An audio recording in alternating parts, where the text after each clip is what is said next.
election night coverage continues right now on WUSA9 Plus. Thanks for streaming with us. I'm Leslie Foster. And I'm Lorenzo Hall. So we are just 30 minutes away from polls closing in Virginia. Plus, we're tracking some races making headlines nationally. And we are here all night through the news at 11. So is our team of reporters. Simone D'Alba is in Richmond.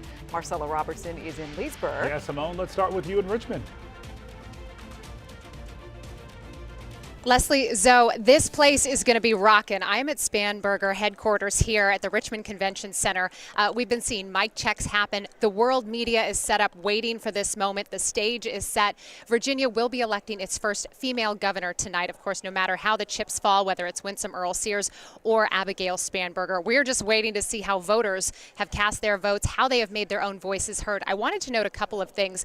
This race has been so high impact, so high interest. We've been seeing Abigail Spanberger, of course, recently receiving the endorsement of former President Barack Obama, hoping that some of that support would really impact down ballot races like the Attorney General, the Lieutenant General. Spanberger's campaign is telling me, look, they're really confident at this point that with her polling so strongly ahead of her opponent, Winsome Earl-Sears, that she could maybe take away a win tonight. But again, elections are wild cards, right? So we're really going to have to see if that translates to a win tonight. Now, I spoke with Larry Sabato. He's with the Virginia Center for Politics. He shared something really interesting with me about how Virginians are voting. Take a listen.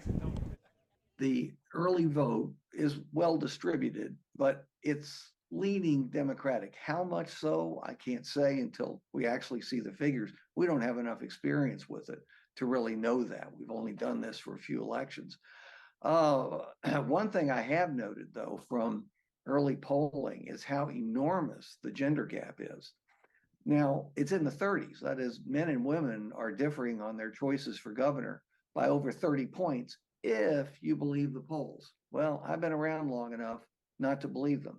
I have seen an election after election after election, including 2024 presidential, where the early polls or the polls prior to election day exaggerated the gender gap. Now, it's going to be significant. It could be around 20%, that I would believe, but it's not going to be in the range of what's being shown in these pre-election polls. Again, early polls are all just speculative, right? It's all going to depend on how voter turnout really shakes out today. I did want to mention, we spoke about this earlier, but this is so important, right? The balance of power.